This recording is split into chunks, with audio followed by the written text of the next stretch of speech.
Chers frères et sœurs dans le Seigneur, bonjour et bienvenue sur votre émission Péniel à la rencontre de Dieu avec la sœur Marie-Madeleine. Merci pour votre écoute sur la radio Menorah Yeshua, également sur nos sites particulièrement YouTube également.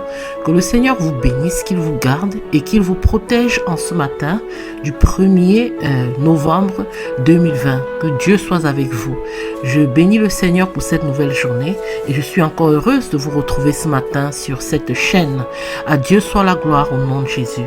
Alors avant toute chose, nous allons commencer par prier, remercier le Seigneur pour cette opportunité qu'il nous donne de nous retrouver encore sur les ondes et aussi de pouvoir partager sa parole avec les frères et sœurs. Alors prions le Seigneur. Éternel notre Dieu, notre Roi, nous te remercions en ce glorieux matin du 20 novembre 2020, du 1er novembre 2020, pardon Seigneur. Nous te remercions de nous avoir permis de venir faire cette émission et nous prions afin que Seigneur, toi, tu sois au contrôle de toutes choses, que toi-même Seigneur, tu nous dises ce que nous devons partager et que véritablement tes enfants puissent recevoir cela Seigneur avec action de grâce Père éternel. Je prie afin que Père éternel, chacun de nous soit béni, chacun de nous soit transformé par ta puissance au nom puissant de Jésus. À toi soit la gloire, majesté, à toi soit la gloire d'éternité en éternité au nom de Jésus. Amen. Amen mes frères et mes sœurs, amen. Vous avez la sœur Marie-Madeleine ici avec vous comme d'habitude et je bénis le Seigneur pour cette opportunité. Il y a quelques jours nous avons commencé l'étude d'un thème. Nous avons dit que nous allions recommencer vraiment sur les bases, donc à bâtir la fondation sur Christ. Et nous avons regardé justement le texte de Hébreux 6 au chapitre... Hébreux 6, les 3 premiers versets, afin de justement voir ce que le Seigneur dit sur la fondation, sur le fondement de notre christianisme. Parce que nous avons déterminé la dernière fois que nous avons besoin d'un fondement, nous avons besoin d'une bonne fondation. Comme toute bâtisse, comme toute habitation, nous, en tant que chrétiens, nous avons besoin d'une bonne fondation parce que c'est la fondation qui détermine la hauteur de l'édifice. C'est la fondation qui détermine la qualité de l'édifice. C'est la fondation qui nous dit si l'édifice pourra tenir devant les vents violents, devant les tempêtes, devant les tremblements de terre. Alors, si nous sommes bien solidement fondés en Christ, si notre fondation repose sur la pierre, sur le roc qui est Christ, sur la parole de Dieu qui est Christ, alors nous ne serons point ébranlés, quelles que soient les tribulations. Et ceci est surtout pour nous préparer pour les temps à venir. Nous allons traverser des moments vraiment difficiles en tant que chrétiens et nous devons être prêts. Nous devons être prêts à traverser toutes les tribulations que l'ennemi enverra sur les enfants de la lumière. Et pour ça, nous avons besoin d'une bonne fondation. Alors, nous allons retourner dans notre texte guide, qui est Hébreux 6, le verset 1 à 3, et nous allons le lire encore. Et aujourd'hui, nous allons particulièrement nous pencher sur la repentance, parce que nous avions brossé les différents éléments la dernière fois, mais aujourd'hui, ce sera la repentance. Alors, lisons le texte. C'est pourquoi, laissant les premiers principes de la doctrine de Christ, tendons à la perfection, ne posant pas de nouveau le fondement, à savoir la repentance des œuvres mortes et la foi en Dieu. La doctrine des baptêmes, l'imposition des mains, la résurrection des morts et le jugement éternel. Et c'est ce que nous ferons si Dieu le permet. Amen, gloire à Dieu. J'ai lu dans la version de Osterval 1771. Que le Seigneur soit béni. Donc, comme nous avons pu le voir la dernière fois, il y a du moins 5 principes fondamentaux. Il y a 6 principes fondamentaux, ou du moins 7 principes fondamentaux du christianisme, de la foi, de l'évangile de Christ. Et ces 6 principes, c'est la repentance. On commence par la repentance. Ensuite, la foi. Après la foi, le texte nous dit bien la doctrine des baptêmes, c'est-à-dire le baptême d'eau et le baptême du Saint-Esprit. Ensuite, nous avons l'imposition des mains, la résurrection des morts et le jugement éternel. Et nous allons essayer d'étudier aujourd'hui la repentance. Nous avons brossé les 6 différents éléments la dernière fois, très globalement. Mais aujourd'hui, nous allons nous pencher particulièrement sur la repentance. Et si Dieu le permet, nous allons toucher chaque élément à chaque émission jusqu'à ce que nous puissions jusqu'à ce que nous puissions clore, pas fermer ce chapitre, mais du moins que nous puissions vraiment élaborer sur ce que Dieu nous donne en ce moment. Il se peut que dans quelques mois, nous refassions encore la même série pour nous rassurer que nous sommes encore dans la foi. La Bible dit que nous devons nous assurer que nous marchons encore dans la foi. Et il arrive des moments où justement notre foi peut être un peu secouée, un peu agitée. Et ça, nous ne le voulons pas. Et c'est pour ça que vraiment, je vous encourage, mes frères, mes sœurs, à vraiment rechercher constamment la présence du Seigneur, rechercher constamment à vérifier si nous sommes dans la foi, si nos fondations sont bien, s'il n'y a pas de fissures, s'il n'y a pas de difficultés. C'est aussi pour ça que nous recommençons cette série en ce moment. Que le Seigneur soit béni. Alors la repentance. Qu'est-ce que la repentance? Mes frères, mes sœurs, qu'est-ce que la repentance? Nous avons pu le voir la dernière fois que en hébreu, par exemple dans l'Ancien Testament qui est écrit en hébreu, la repentance est souvent utilisée par 2 termes. Le premier terme c'est chauve, pardon, excusez-moi. Le premier terme c'est chauve qui veut dire retour en arrière, retour sur soi. Et le deuxième terme c'est nacham. Nacham veut dire chagrin. Ça veut dire lamentation, chagrin. Donc en fait, quand on prend les 2 termes ensemble, on peut voir que la repentance signifie un retour à l'Éternel, retour à Dieu. Dans l'Ancien Testament, à chaque fois que les prophètes venaient pour prévenir le peuple, ils disaient retournez à Dieu, repentez-vous. Vous avez choisi votre propre voie. Vous avez choisi de désobéir à l'Éternel. Vous avez décidé de marcher selon vos propres œuvres. Alors maintenant, retournez à l'Éternel. Retournez à lui. Et si vous lisez tous les prophètes, vous allez retrouver ça à chaque fois. Parce que Dieu suscite des prophètes pour susciter le cœur des enfants à la repentance.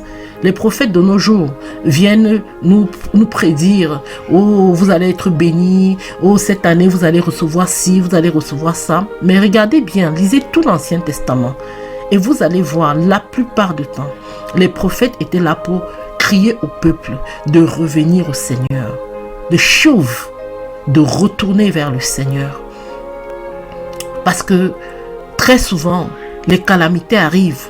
Parce que nous avons tourné notre regard du Seigneur. Nous avons choisi notre propre vie. Nous avons choisi de marcher en toute tiédeur. Alors le Seigneur nous dit, chauve, revenez à moi, retournez à moi. Et quand on prend la partie nacham, chagrin, nacham, c'est tout simplement parce que quand on se rend compte qu'on a péché contre le Seigneur, quand on se rend compte qu'on l'a effectivement offensé. Regardez dans la Bible, à chaque fois qu'un roi se rendait compte que le peuple a offensé le Seigneur, qu'est-ce qu'il faisait? Il déchirait leurs vêtements. La Bible est très explicite là-dessus, c'est très beau. Il déchirait leurs vêtements et ils s'habillaient de sacs et de cendres pour montrer leur chagrin, pour montrer qu'ils sont dans la repentance. Et c'est comme ça qu'ils prenaient le jeûne. Quand ils prenaient le jeûne, ils venaient vraiment crier à Dieu. Ils venaient vraiment dire, Seigneur, je suis un homme rebelle. J'ai fait des choses rebelles. Mon peuple a fait des choses rebelles. Et aujourd'hui, je me rends à toi. Je me remets à tes pieds. Alors ils déchiraient leurs vêtements et ils se mettaient dans le sac et la cendre et ils pleuraient et se lamentaient devant Dieu pour leurs péchés. Ah, c'était physique. C'était physique et c'était visible et c'était palpable. Et c'est ça, en quelque sorte, la repentance. Mais on peut faire ces choses physiquement, mais sans que ça ne touche notre cœur. Mais il faut que ça touche le cœur, que ça parte du cœur. Ça peut même ne pas être physique, mais si le cœur est vraiment brisé, comme le Seigneur a dit, rendez-moi vos cœurs et non vos lèvres. Alors le Seigneur va nous entendre. La repentance, c'est vraiment à peu près cela. Mais si nous continuons dans le Nouveau Testament qui est écrit, lui, en grec, Nous voyons que la repentance est souvent traduite par du mot métanoïa, du mot grec métanoïa, qui veut dire penser après, donc réfléchir après, penser après. Mais quand on regarde bien toute la signification de ce concept, c'est en fait, parce que méta, ça veut dire après, et noé, c'est la pensée, c'est la réflexion. Mais quand on regarde tout cet ensemble, ce qui se passe, c'est quoi? C'est que on se rend compte, on réalise qu'on a fait du mal, on réalise qu'on a fait quelque chose. Mais si on réalise qu'on a fait du mal, quelle est l'action que cela nous prompte à faire?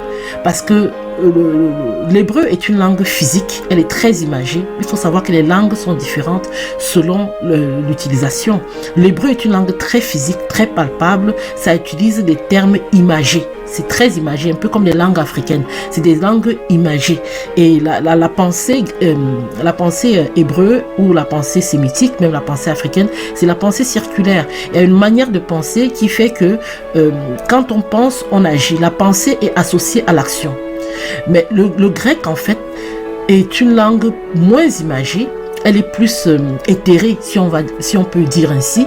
Et ça fait que une pensée entraîne automatiquement une action, mais ce n'est pas forcément explicite. Or, dans les langues à pensée circulaire, la pensée est explicite. L'action est explicite. L'action est souvent accompagnée de la pensée et c'est explicite. Excusez-moi de rentrer dans ces termes un peu comme ça, mais je vous en parle selon comment le Saint-Esprit est en train de m'instruire en même temps que vous. Et en fait, c'est pour ça que quand vous allez lire le grec, vous allez avoir l'impression que les mots sont différents ou la portée des mots peuvent être différents. Mais c'est tout simplement à cause de la nature intrinsèque de la langue grecque et de la nature intrinsèque de la langue hébreu. Parce que la manière dont le grec est fait, c'est une langue beaucoup plus intellectuelle, c'est une langue beaucoup plus éthérée. Donc, c'est une langue beaucoup plus éthérée.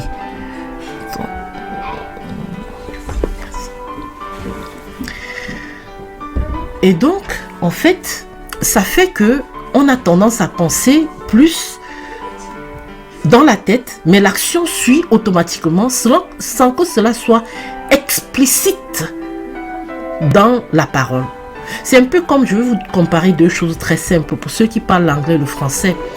L'anglais est une langue très pratique.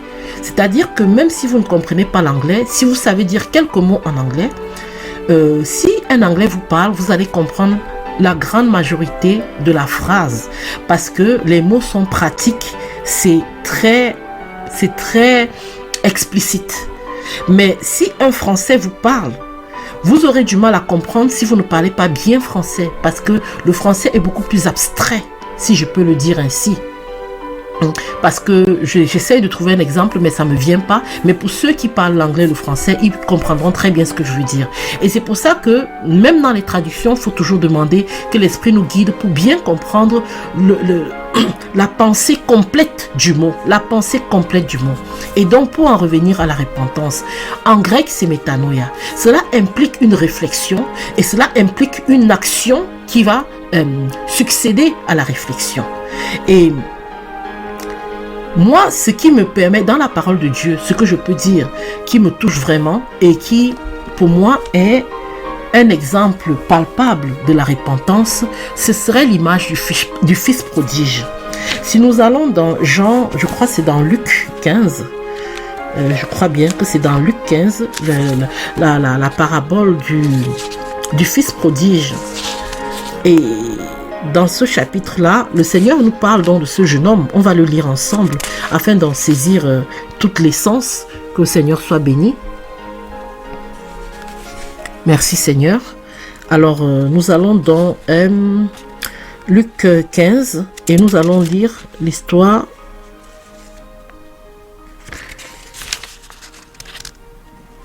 je crois que c'est Luc 15. Pardonnez-moi. J'ai l'impression que... Une seconde, s'il vous plaît. Je vais faire une petite pause et je reviens vers vous. Une seconde.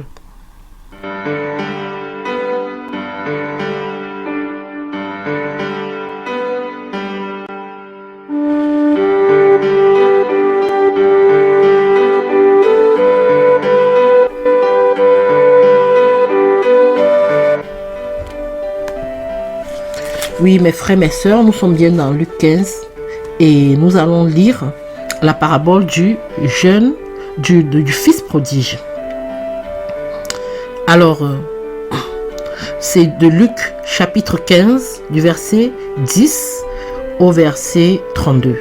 Alors lisons ensemble.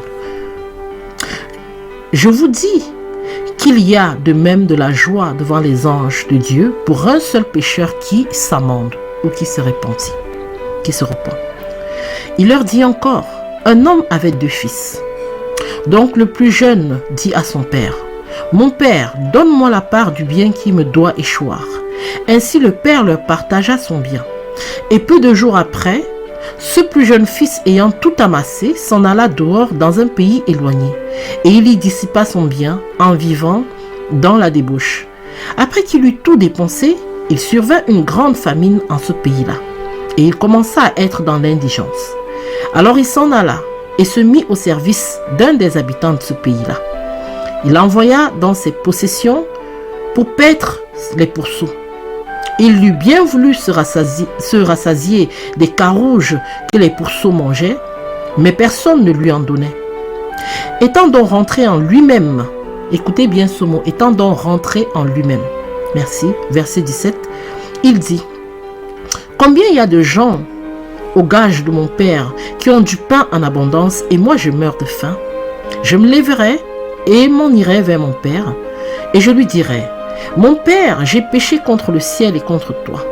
Je ne suis plus digne d'être appelé ton fils. Traite-moi comme l'un de tes domestiques. Il partit donc et vint vers son père. Et comme il était encore loin, son père le vit et fut touché de compassion. Et courant à lui, il se jeta à son cou et le baisa.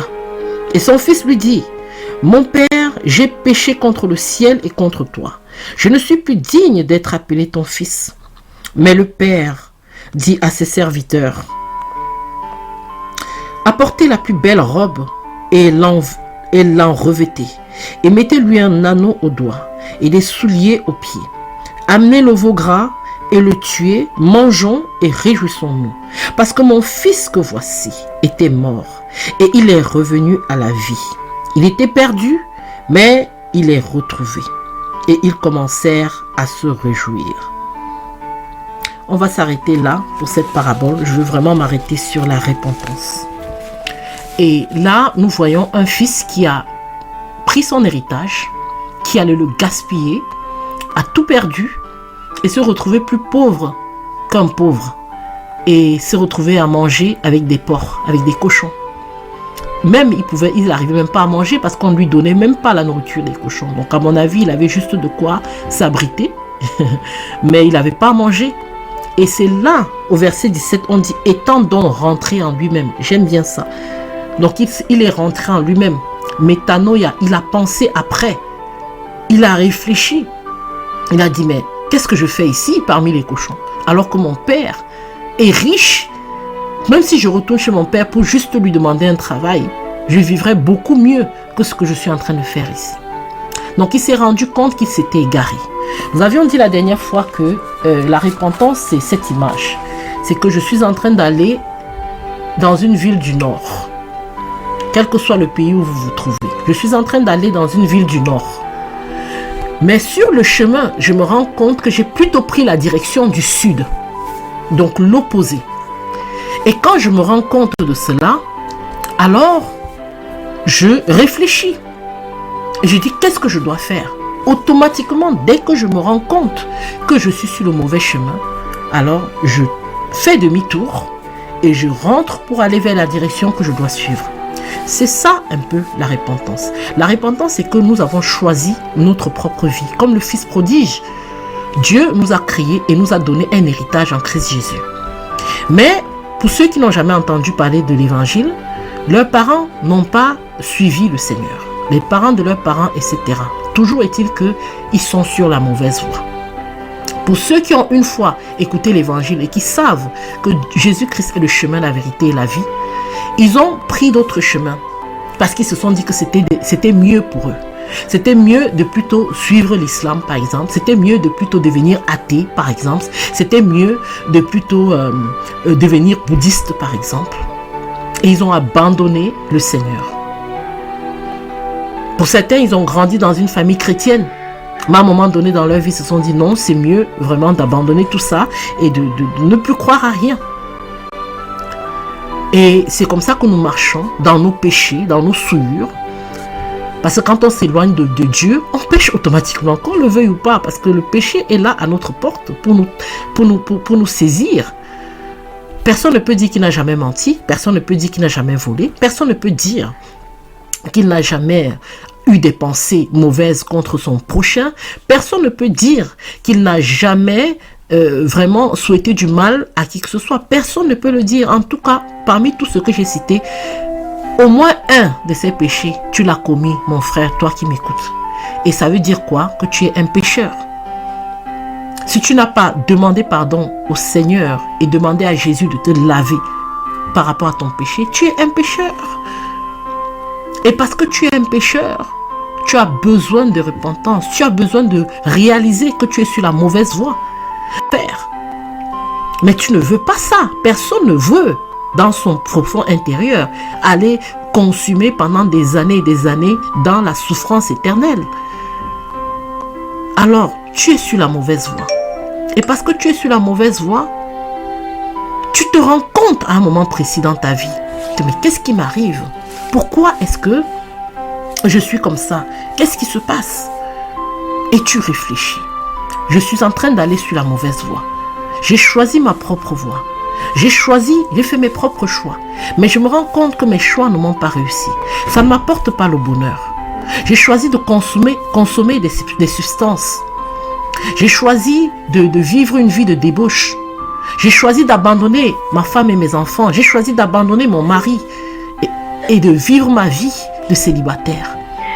J'ai choisi de voler, par exemple. J'ai choisi de vivre une vie où je ne glorifie pas Dieu. J'ai choisi de dire que je ne crois pas en Dieu. Mais dans tous ces choix, je me rends compte que ça ne m'a pas apporté le véritable bonheur. Je me rends compte que je suis encore plus perdu qu'avant. Et j'ai besoin de Dieu. Je me rends compte qu'une seule personne peut m'aider, et c'est Dieu. Et quand tu es en train de faire cette réflexion, tu es déjà sur le chouv. Tu es déjà sur le retour, comme le fils prodige. Tu es en train de rentrer. Tu rentres en toi-même, et puis tu retournes vers ton Père. Tu rentres en toi-même, métanoïa, tu réfléchis. Tu réfléchis sur ce que tu as fait. Tu réfléchis sur ton passé, sur les choix que tu as posés. Et tu retournes vers ton Père. C'est ce qu'a fait le fils prodige.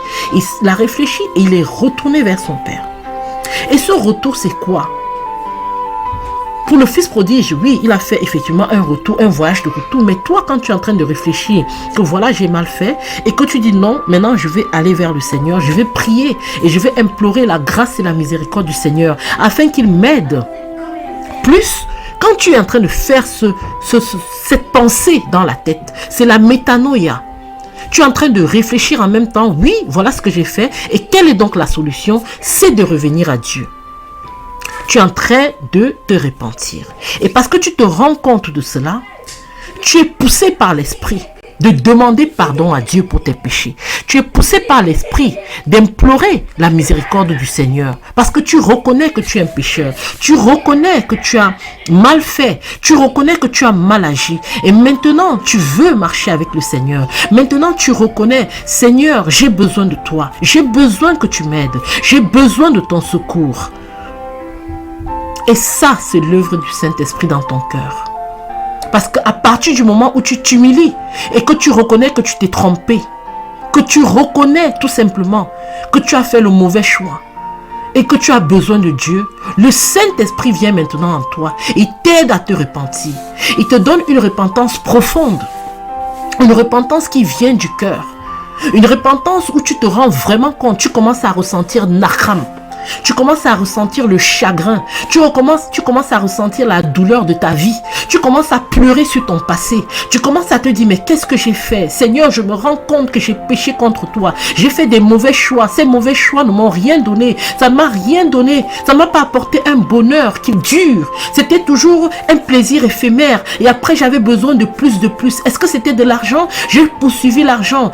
J'ai cru que l'argent allait me rendre heureux. Mais je me rends compte que, à force de poursuivre l'argent, je me suis retrouvée dans des compromissions terribles. Et maintenant, je suis prise au piège de mes propres choix, de mes propres désirs. Seigneur, j'ai besoin de ton aide, pardonne-moi. Et pendant que tu es en train de faire ce cheminement de pensée, cette métanoïa, pendant que tu es en train de retourner vers le Père dans ta prière, le Saint-Esprit vient sur toi et te montre véritablement là où tu es tombé par rapport au Seigneur. Et une repentance profonde s'opère dans ton cœur. Parce que la parole de Dieu dit que le Saint-Esprit est celui qui convainc les cœurs de péché et qui les ramène à la repentance. Je vais vous dire, beaucoup de gens font des repentances des lèvres parce qu'ils vont dans un endroit, on a prié, ils ont vu, peut-être c'était un événement chrétien, peut-être c'était une croisade, on a prié, sous l'émotion, ils sont contents, ils ont ressenti la présence de Dieu, ils ont ressenti quelques frissons et ils viennent faire la repentance. Mais souvent, c'est une repentance de lèvres. Je ne dis pas tout le temps, pardonnez-moi, mais parfois c'est une repentance qui vient de l'émotion, mais ça n'est pas produit par le Saint-Esprit. Et quand c'est comme ça, vous allez voir que ces personnes vont suivre le Seigneur pour quelque temps et après ils vont abandonner parce que la repentance n'était pas profonde, elle n'était pas dans les tripes, ça n'a pas été sous l'impulsion de l'Esprit de Dieu. Mais quand la repentance est faite sous l'impulsion de l'Esprit de Dieu, lisez bien dans le chapitre, dans ce chapitre 15, Luc chapitre 15, dans cette histoire où on nous parle de l'histoire du fils prodige, la Bible dit que quand le fils est rentré vers son père, quand son père l'a vu de loin, son père a couru et s'est jeté à ses pieds. C'est ça en fait le processus de repentance. C'est que quand tu prends dans ton cœur l'idée de te repentir et de venir vers le Seigneur te voit, il voit ton cœur, il voit ta sincérité, alors il vient te rejoindre, alors il envoie l'Esprit Saint et l'Esprit Saint te convainc véritablement du péché et tu ressens un vrai chagrin, un vrai naham pour tes péchés. Tu es physiquement, tu es spirituellement dans le sac et la cendre à ce moment donné. À ce moment donné, tu déchires tes vêtements. La Bible nous dit de déchirer nos cœurs et non nos vêtements, de déchirer nos cœurs. Parce que tu es en train de déchirer ton cœur devant Dieu. Le Saint-Esprit vient et il t'aide. Il t'aide à vraiment te repentir pour que ta repentance soit vraie. Parce qu'il faut que nous sachions que nous ne sommes pas venus au Seigneur parce que nous sommes trop bons ou nous sommes meilleurs que les autres. Nous avons simplement eu un moment de sincérité envers le Seigneur où nous avons reconnu en toute sincérité que nous sommes des véritables pécheurs, qu'il n'y a rien de bon en nous et que nous avons besoin du Seigneur. Et juste par cette reconnaissance, juste par le fait de rentrer en nous-mêmes ainsi, le Saint-Esprit est maintenant venu nous montrer l'état dans lequel nous étions. Moi, je vais vous parler de moi. Quand j'ai fait ma repentance, quand j'ai fait un jeûne de 3 jours, j'étais avec une sœur et je priais, tous les soirs on priait, et un autre frère en duplex, on priait pendant 3 jours. Et le 3e soir, la sœur me dit, je ressens que tu dois demander pardon au Seigneur pour tous tes péchés.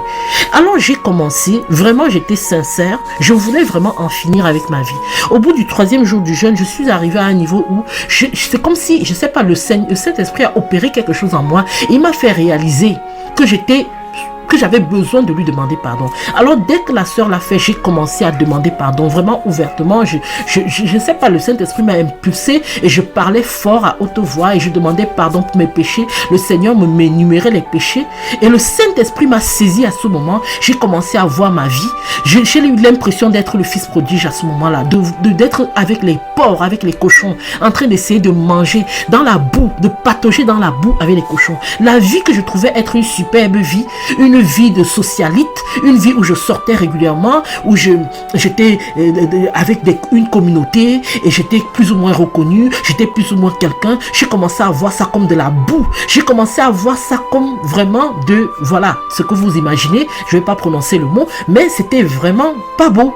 Et ça m'a poussé à pleurer. J'ai commencé à pleurer sur ma vie, à pleurer sur mes péchés, à pleurer.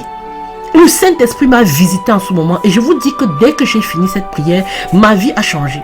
Je n'ai pas dit, ouais Seigneur, je t'accepte dans mon cœur comme ça. J'ai seulement pleuré, Seigneur, aie pitié de moi. Je me rends compte que j'ai péché contre toi. J'ai commis l'adultère, j'ai commis les avortements, j'ai commis des péchés. J'ai fait beaucoup de choses qui t'ont offensé, Seigneur. La fornication, la convoitise, l'orgueil. J'ai commencé à confesser mes péchés, à pleurer devant le Seigneur. Et pendant que je pleurais comme ça devant le Seigneur, quelque chose de surnaturel était en train de s'opérer en moi.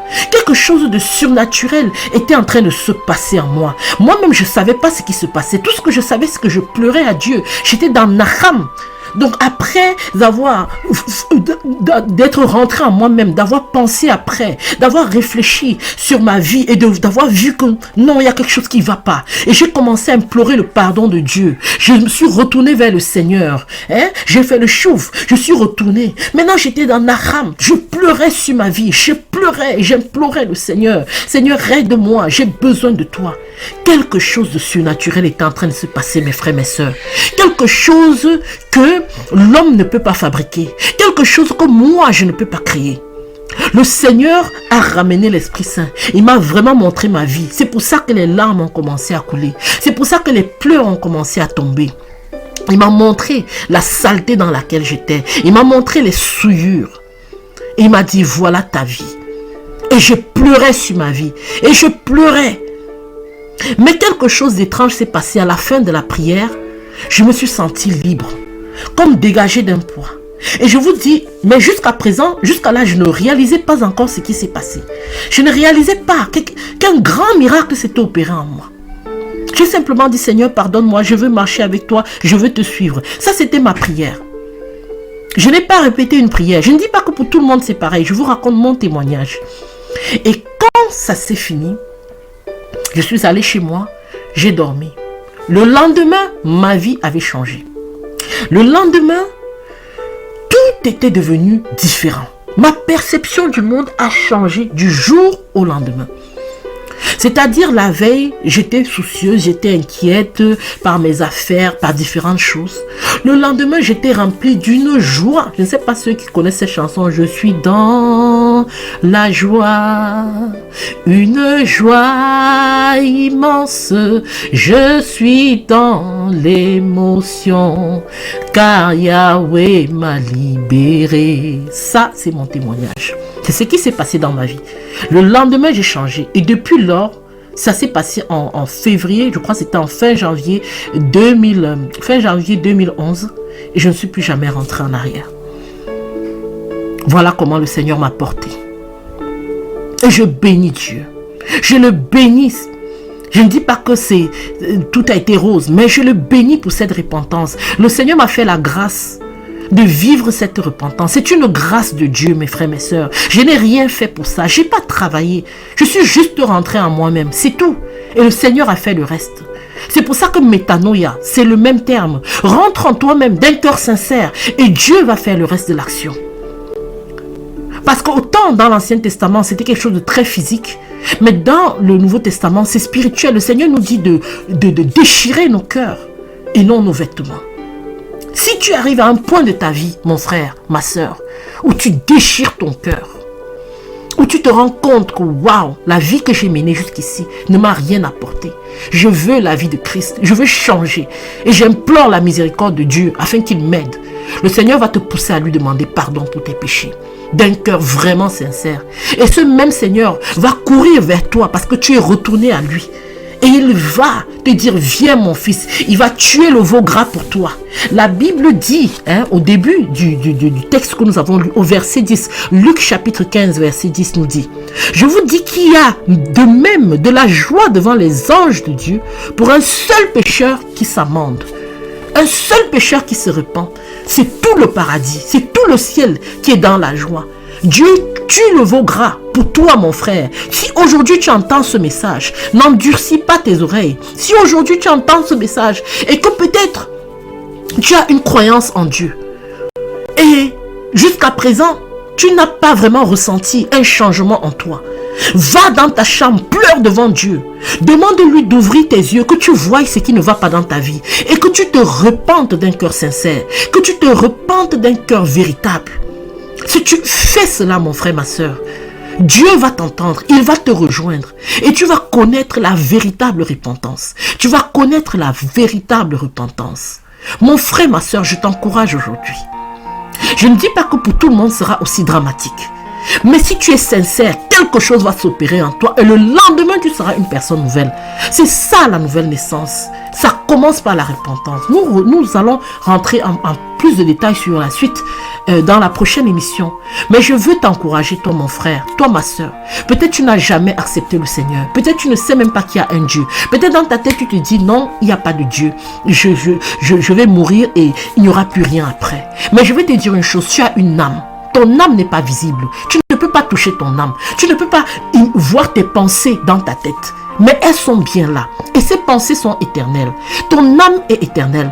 Le corps que tu portes, c'est une enveloppe. Regarde par exemple, quand on coupe ton pied est peut-être parti, mais tu es encore là, tu réfléchis. Si on te coupe le bras, ton bras est peut-être parti, mais ta personne reste la même. Ton âme est toujours en toi. Ton identité ne change pas. Donc même si ton corps physique meurt, ton âme vit, mon frère, ma soeur. Ton âme vit et ton âme a besoin de Dieu. Ton âme a besoin d'être sauvée. Ton âme ne veut pas aller périr en enfer. Aujourd'hui, si tu entends ce message, mon frère, je t'encourage. Je ne te juge pas, je ne te condamne pas. Mais je t'encourage. Va dans ta chambre et supplie le Seigneur Dieu afin que vraiment il puisse te toucher et que tu puisses connaître la vie de Dieu, connaître la vie de Christ. C'est ma prière pour toi, toi qui m'écoutes. Et si tu as fait une repentance à un moment donné et tu te rends compte que tu ne ressens pas vraiment cela, va pleurer au Seigneur, implore sa miséricorde, demande-lui de t'ouvrir tes yeux. Lis le psaume 139, le dernier verset. Alléluia, merci Seigneur.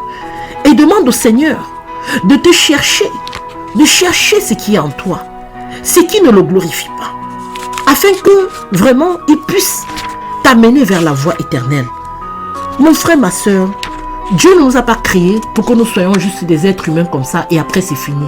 Nous sommes des âmes, nous avons des âmes qui ont besoin d'être sauvées. C'est pour ça que nous avons besoin de la repentance. C'est pour ça que nous avons besoin de retourner vers Dieu, afin que non seulement notre vie terrestre soit changée, mais aussi que nous obtenions la vie éternelle en Christ Jésus, notre Seigneur et Sauveur. Je crie à toi et je te supplie, je t'implore, mon frère, par la vertu de l'amour de Christ, qui est mort pour toi sur la croix, qui n'a pas gaspillé son sang pour rien. Je te supplie, viens à Jésus. Reconnais que tu es un pécheur et Dieu va te rencontrer. Et Dieu va te rencontrer. Il va te changer, il va te transformer, il va te donner la paix du cœur. Il va te donner la joie que le monde ne peut pas donner. Les riches personnes se tuent. Les pauvres se tuent. Personne n'est heureux sans Dieu. Le vrai bonheur est en Christ, mon frère, ma soeur. Répands-toi aujourd'hui. Viens à Jésus. Viens à Jésus. Il veut te sauver. Il veut te sauver. Il veut te sauver. Lis le psaume 23. Lis le psaume 139.